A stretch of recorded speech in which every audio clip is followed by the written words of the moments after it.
Welcome to the HCI family of podcasts. We're your source for personal, professional, and organizational growth and development. We share our own original research, explore industry trends, and interview executives and thought leaders from across the globe. Join us for practitioner-oriented content around all things leadership, HR, talent management, organizational development, and change management. Maximize your personal and organizational potential with the HCI family of podcasts.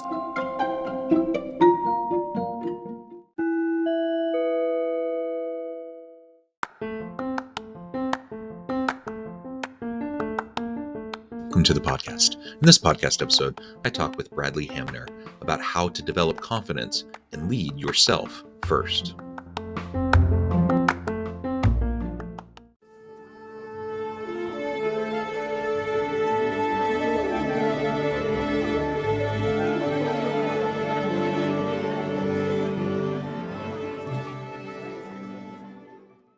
Bradley Hamner, welcome to the conversation today. John, great to be with you. It is a pleasure to be with you. You're joining us from Alabama. I'm south of Salt Lake City in Utah. And today we're going to be talking about how to develop confidence and lead yourself first. We talk about leadership all the time on this podcast. There's so many really great topics under that umbrella. And I think sometimes what gets lost is unless you first develop your own competencies and capabilities and your own leadership potential, it's going to be really hard for you to coach and mentor and develop others around you and those on your team. Pulling down the oxygen mask first, for yourself is kind of the metaphor for today. And as we develop that confidence and our ability to lead ourselves first, it will only enhance our ability to lead effective teams and effective organizations as well. As we get started, I wanted to share Bradley's bio with everybody. Bradley Hamner is an entrepreneur with a tenacious drive. Started his first business in 2009 against all odds. Overcoming initial challenges, he developed effective operating systems through relentless trial and testing. Today, he is a business growth coach and value builder consultant, empowering entrepreneurs to become architects of their own success. He shares his revolutionary Blueprint OS methodology, unlocking businesses' true potential and driving remarkable achievements. Again, Bradley, a pleasure to have you. Anything you would like to add by way of your background or personal context before we dive on in? I did not have this initial spark that I wanted to be an entrepreneur, business owner. I did not have some selling tomatoes on the side, or, I did the lemonade stands when I was younger. But sometimes you catch more than what you're taught. My dad's a small business owner still to this day in the farming industry. And at the end of the day, I think that had a huge influence on me, that ultimately I wanted to be able to carve out my own path. And started in the corporate America, specifically in pharmaceuticals. And then I wanted to be able to control my own destiny. And so I was one of those weird people who gave up the 9 to 5 to be able to pursue the 9 to 11. And, not 11 a.m. And so through that was certainly some success, but a lot of trial and a lot of mistakes and a lot of self-reflection along the way. Well, and that's what it's all about. Being an entrepreneur is a messy business, right? It's not for the faint of heart, and there's going to be ups and there's going to be downs, sometimes a lot of downs. And it's as much about resiliency and your ability to learn and pivot, as it is, about the idea, that you have. So many people have wonderful ideas, but it's implementing them, bringing them to market, and doing it in a way that is sustainable. That is really what gets so many people. Yeah, let's start by tapping into this idea of confidence. And for you, again, as an early entrepreneur getting into the space, quote unquote failures, things that really could be seen as setbacks and challenge your self-conception, challenge, your thinking around the viability of your approach. All right. So I want to go back to something that you said a minute ago, because actually what you said is exactly one of our maxims. Maxims are things that we say and things that we believe. And so we have 20 or 30 of them, different from core values, but one of them is ideas are everywhere, implementation is everything. And so I think whether you're an entrepreneur, business owner, or you're, a middle manager, senior manager, anyway, an employee, at the end of the day, there's so much content out there, from podcasts and YouTube videos and books and podcasts. There's so much out there, Instagram, that we can get addicted to learning. And I'm addicted to learning, and then we don't do anything with it. The all of the change, all of the progress that I have made personally, and then ultimately in the businesses and with the businesses that I've been able to have the privilege to coach and work with those entrepreneurs, it is only come not from the ideas, but for them actually doing something with it. I'll give you a specific example. So what I want to try to do sometimes is take things from a high level concept and then bring it down to practical. So another one of our maxims is show me, don't tell me. And so in other words, people talk a lot about systems and processes. Well, we will talk about building, let's just say, a sales playbook. I was voxing with one of my clients this morning. And so there's a difference between, yeah, that's a good idea. I do need to build that out. I do need to put process, scripts, and mindset into my sales playbook. Versus him actually doing it, typing it out and saying, what is our sales process? Let me actually document what that is. Let me actually, what are the scripts I want my team to say, text, email, and then what's the mindset around that? And so when he actually does it, takes the time, and it is the hard work that nobody actually wants to confront a lot of times. He actually does it, and then he sends me the document, Word document, Google document, whatever, and says, Notion page, says, hey, take a look at this, give me some feedback. Now we're actually doing something with it. He actually is implementing the thing and doing it versus it just banging around in his head, having it on his to-do list and never doing anything with it. So I really want to make sure that people do get, whether it's this podcast or another one, you're only going to make change by actually implementation of things, not just ideas. Okay, so that's number one. Secondly, we think, I have this framework called MIT. There's a book called The Most Important Thing. Now, I think the book is written by Howard Marks. I believe this is not really from that book. It really is just the idea of what is the most important thing. And so one day this was years ago, I was chewing on what is the actual most important thing I think you can do for the business? What is the most important thing I think you can do for your team? And what's the most important thing I think you can do for yourself? And this gets into your confidence question. So I think the most important thing you can do for the business is to spend time thinking about the business. And what I mean by that is, you may say, well, wait a minute, you just said that implementation is everything. Yes.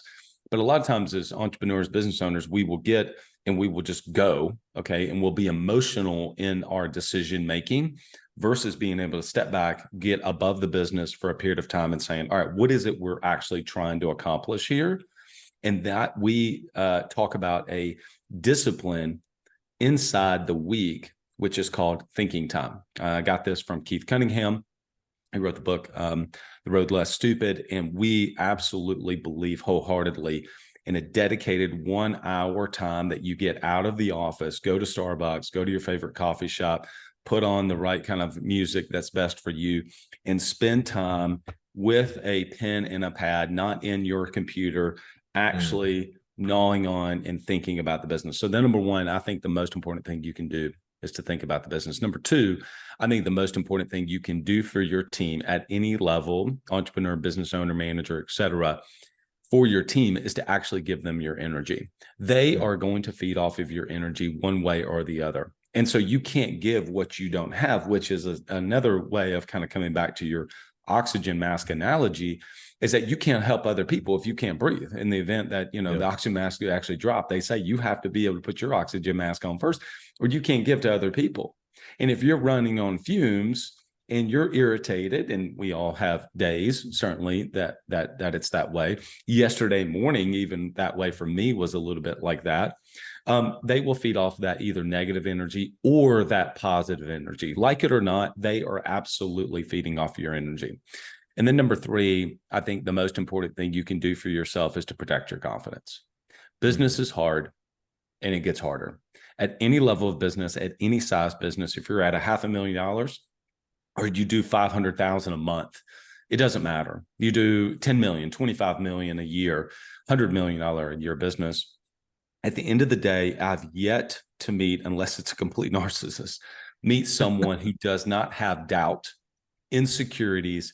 I don't think I can do this. Who am I? The imposter syndrome, if you want to call it that. All of these doubts of like, I'm not really sure. I'm kind of presenting that this is the right strategy. I think that this is going to work. I'm not really sure that this is going to work.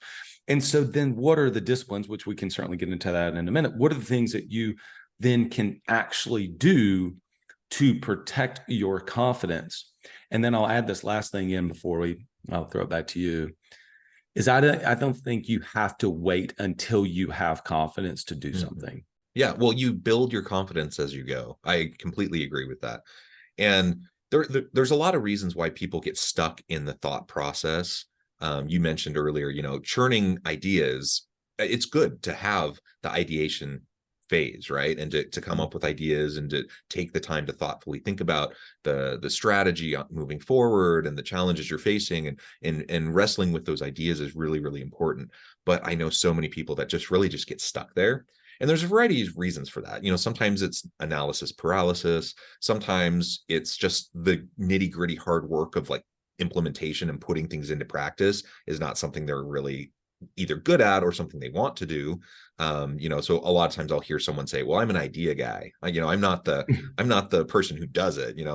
Well, someone has to do it. And when you're an entrepreneur, that someone is usually you. And so you have to be able to translate ideas into practice in some way. So analysis paralysis, perhaps, maybe it's just you don't see yourself as the implementer, or maybe you don't feel like you have the abilities to do it well. But I think another piece of this is just the confidence. Like a lot of people, it can live in their head and be dramatic and like all these great aspirational goals. The moment you start to put it into practice, it becomes real, and that's scary. For a lot of people, especially if you're lacking in confidence. And so there's a variety of reasons why someone may not get from idea to implementation. But I think, just acknowledging what that reason is for you is important. And whatever steps you can take to just start the process. It doesn't need to be perfect. You don't need to be super confident right now. You can develop that and build it as you go, and build the plane while you're flying it. And you'll have small wins, and those small wins can start to steamroll into bigger wins, and all that can build your confidence. So I really like what you were saying about that. And then once we move into, really thinking carefully about how to further develop and scale our business, whatever it is, whatever the product or service is, as you start to scale and as you start to build a team around you to support what you're trying to do, again, if you're not the best implementer, you better be darn sure that you're surrounding yourself with people who are doers, people who get stuff done, who can take ideas and put them into practice. But that also can be a little, depending on the person's ego, that can be threatening. Someone who is taking over perhaps some of the ownership of your idea. And so all of this, again, comes back to this idea of confidence. You also said a minute ago, you said, unless they're a narcissist, they're probably going to have some doubt. They're probably going to have some imposter syndrome or whatever. I actually wanted to ask about that before you even said that. Like, how do you balance between confidence and doubt, and like developing confidence in yourself while not like being a total narcissist who, just, they have the ultimate confidence, right? They think they're amazing. They think everything they're doing is great. That may or may not be true. And so there does need to be a level of intellectual humility, as you're carrying your idea forward into implementation, into, the product or service you want to provide. Any thoughts around that, like balancing that? Or perhaps that's just rare, and really it's less of a problem than just building the confidence itself. I do have a very specific answer to that, because I've actually chewed on this myself a little bit. I've gotten to where I feel like I'm a much deeper critical thinker than I used to be. And so, for instance, we try to use language and words very intentionally in our programs and what we say, right? A roadmap is a certain thing. A blueprint is a certain thing. People throw around visionary entrepreneur. What does that even mean? Integrator, what does that mean? Operator, what does that mean? Operating system, what does that mean? Versus like we just throw around language loosey-goosey. So I'm going to give you a specific answer. I do want to go back to one thing you said, though, that has been really helpful, that for me, around whenever you were saying analysis paralysis, I now will think it's one of two things. Do I have a lack of options? I actually don't know what to do. I'm kind of empty. I don't know what to do. I don't know how to grow my business. Okay, if I don't know what to do, then I know I can go through and acquire or get myself around a lot of times people who have done what it is I'm trying to do, and they can give me strategies. So a lot of times I may feel like I just don't know what to do. Or am I overwhelmed with too many options of what to do? Should I go on podcast? Should I run paid ads? Should we run a referral strategy? Should we actually run paid ads and do it this way into a book a call? Or should it be into a lead funnel? Should you write a book? I could keep going, right? I could end up naming 45, maybe more if we kept listing them out. So am I overwhelmed because I don't know where to choose? Or am I kind of feeling sad because I just don't know what to do? There's two different things. Is it lack of options, or am I overwhelmed and have anxiety with too many options? Does that make sense? Yep. Okay. Absolutely. So that helps me to push on one side or the other. Now, to answer your question, an undeniable stack of proof. And so at the end of the day, if someone has an undeniable stack of proof of they have done the thing that they're saying that they are doing, then at the end of the day, there's a level of humility that they're actually being able to say, well, this is what I've done. I hope that this serves you. Does that make sense? Right? Yeah. So I really think it ultimately comes into that, because there's so much on social media pontification, speaking out from these things. And you hear all these people who, rent a Lambo for a day to be able to take a picture, so on and so forth. I mean, those are the extreme versions of it. I think that the more everyday versions are, there's posturing, because John, I want you to think of me a certain way. I want you to think of me as successful, as a business guru. And so I need to posture myself around certain things versus what is your undeniable stack of proof that you have been able to do what it is that you're sharing with other people to do. Does that make sense? I guess the main point here is we want people to develop self-assurance, confidence. We want people to be secure, to not succumb to self-doubt and all of those sorts of things. We also don't want people to be complete narcissists. No, because that's not healthy either. So, finding a balance and just recognizing, I think, again, any entrepreneur, any leader really, regardless of your role or the size of the organization, you're going to be dealing with hard things and difficult decisions, and you're going to have, it's healthy to have self-doubt. You don't want it to be paralyzed by it, but it is healthy. And so it's okay to lean into that. And like you said, with your experience earlier in your career, you really, you face a lot of challenges, but you grow from it. So if you can face those challenges, from a stance of intellectual humility and a desire to learn and grow, and having a little bit of healthy self-doubt, just so that it can prompt you towards further growth, I think that's a really, really healthy thing. And I actually really worry about people who really just seem like everything they do is amazing, and everyone should just be amazed by them. Because usually learning is not really happening there, right? And learning is the name of the game. If you want ongoing development of your product or service, your business, if you want to continue to be relevant in the marketplace, you're going to have to pivot. You're going to have to be agile. You're going to have to adjust as you go. And that only happens as you learn. Yeah. So people talk about the practice of gratitude. And sometimes I have struggled with that. I'll give you a specific example, and then I want to pull this back to what is a structure or a framework to be able to start building confidence week in and week out. We were I was hosting some of our clients in Kiawah Island just last week, actually, for our twice a year in-person retreats. And we were we were driving in initially, and I was sitting with one of my coaches, and he was sharing with me about one of his friends who had to have stomach surgery, and he had to have his entire stomach removed. I'd never even heard about this story. And so the guy has gone on in the last few years to compete in like marathons and triathlons with no stomach. And so he was telling me about how he has to eat throughout the day, basically because his body has to process it effectively immediately. And I just had so many questions around that. And I thought to myself, man, I had never once even considered having gratitude for the fact that I have a stomach. I mean, who would do that? until you hear of a story like that. Okay. So I say that to say that sometimes I struggle with the practice of gratitude. So therefore, some people may struggle with this idea, going back to our ideas are everywhere, implementation is everything, this idea of, yeah, I probably do. That probably is a good idea for me to capture wins because that will give me some confidence. But how do I do that? When do I do that? What's the actual discipline to do it? So we teach a concept called the perfect repeatable week.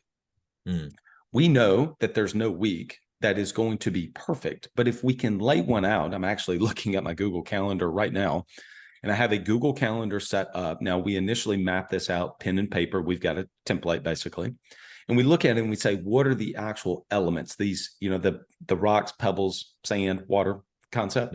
Yeah. What are the big rocks that we need to put in our week? Okay. So we put that in and we do it based on your energy. What's the best energy time that you have to do those things? Because when you're at your best, it's better for everybody else. Okay. So we look at the perfect repeatable week. And one of those elements, one of those big rocks is what we call Sunday night planning. Now, there are really three main times that people will choose to plan their week. You can call it whatever you want to. It's planning the week ahead.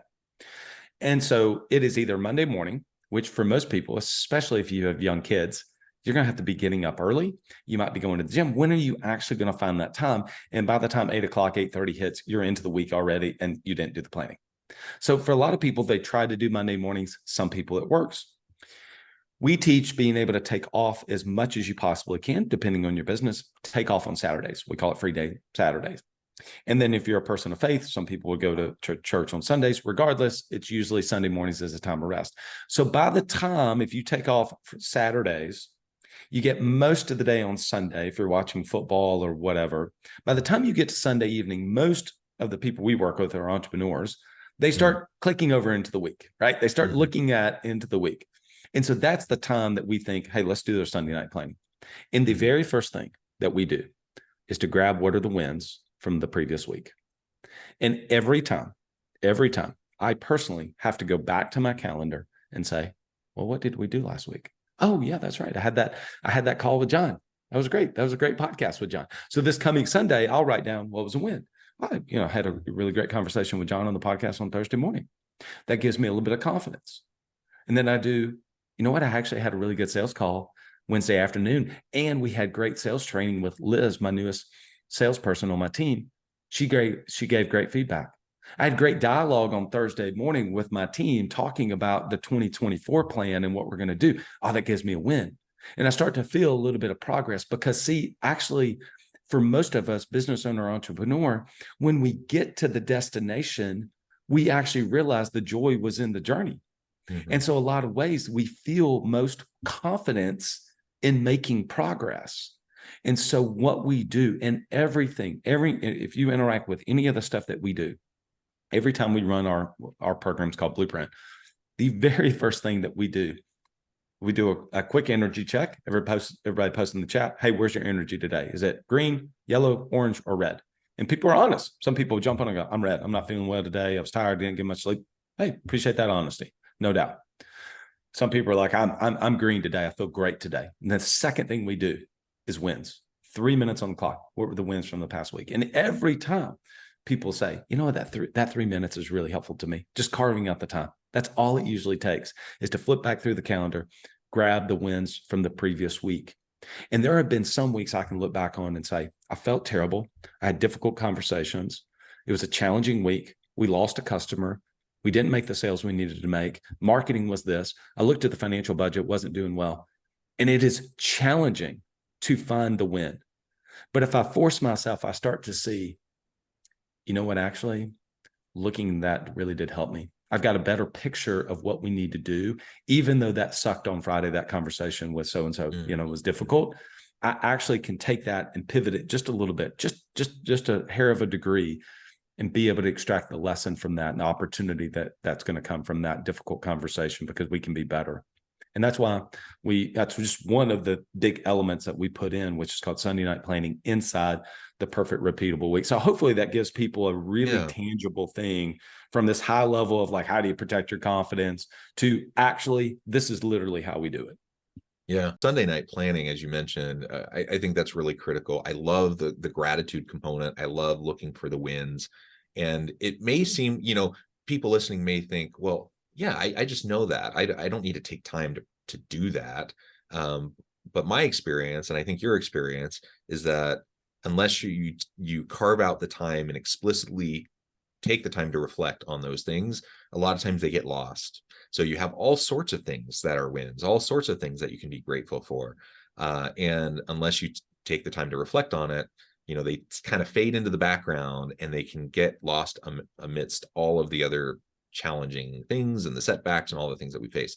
And again, whether it's a Sunday night or whenever you choose to do it, having a way to prepare for and plan for the upcoming week is going to just be so essential to setting like a good foundation for what you're going to be doing. And people talk about the Sunday blues, right?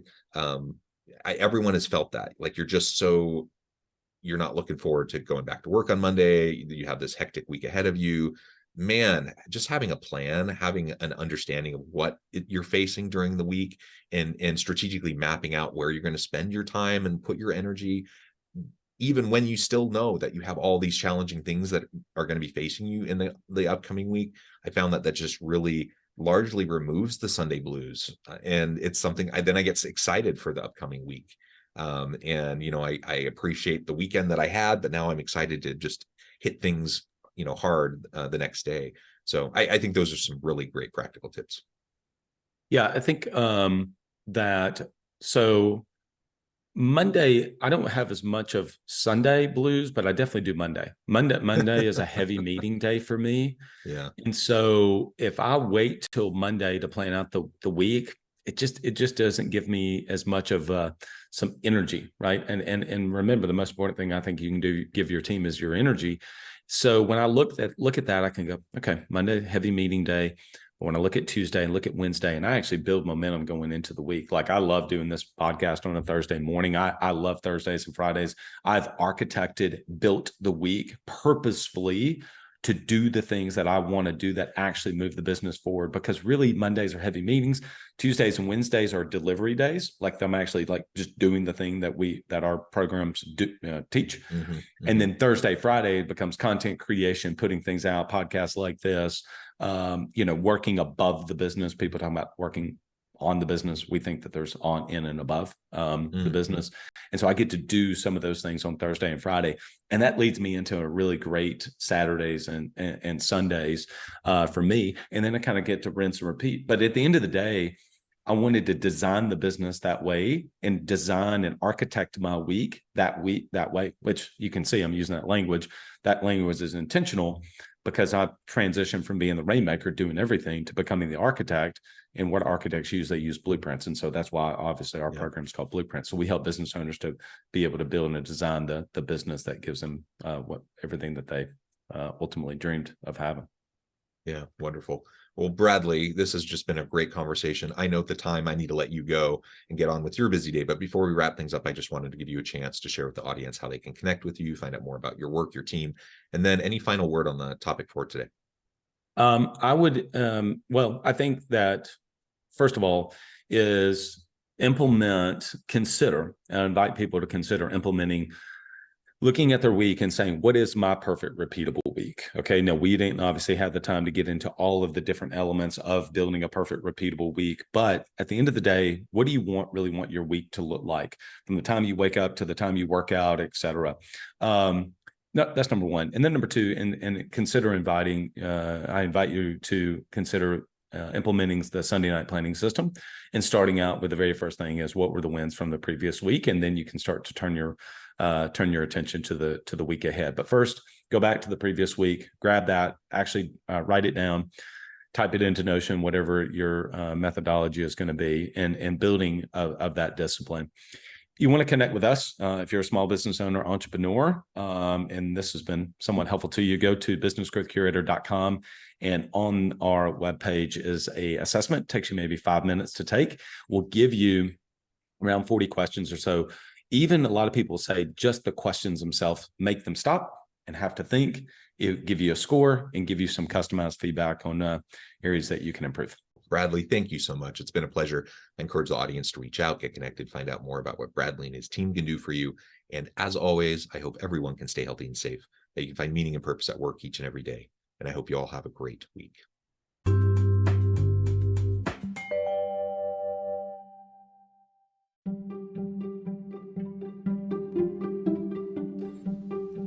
Thanks for joining us for this episode of the podcast. We hope you stay healthy and safe, and please join us again soon.